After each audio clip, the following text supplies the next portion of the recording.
Let's start with what will probably be an obvious question. Let's say that a man gets caught red-handed committing an armed robbery. The guy goes to court, he's found guilty, and he's eventually sentenced to 20 years in prison. Here's the question. What happens to the man once he's received his sentence? Does he get to go home and go back to his normal routine? Well, of course not. If the judge and the guards are doing their jobs, the guilty man is taken off to start serving his sentence immediately.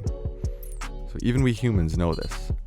And since God is perfect, and he knows what's right far better than we do, he definitely knows this.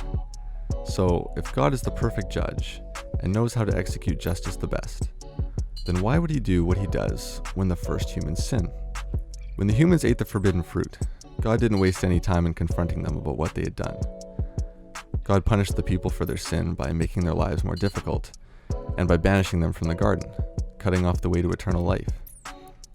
At first glance, it might not seem like anything's off. The people sinned, and God punished them for their sins.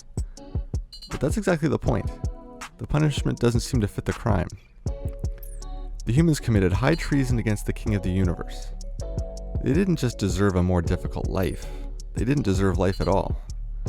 God could have killed them and sent them off to hell right then and there, and he would have been justified in doing so.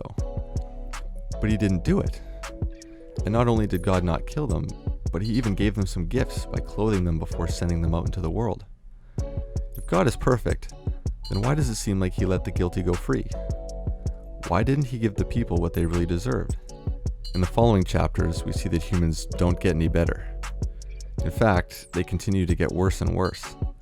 And while God punishes them for the evil that they do, and while some do get the death penalty as a result, God always has mercy and not only allows a few guilty people to live, but he even provides for them and keeps them safe. So why does God continue to let people off the hook? Doesn't God care about justice? Then we're introduced to a man named Abram, whose name later becomes Abraham.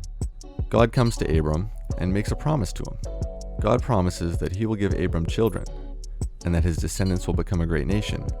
And most importantly, he promises that all the families of the earth will be blessed through these descendants. You may be wondering what this has to do with God caring about justice.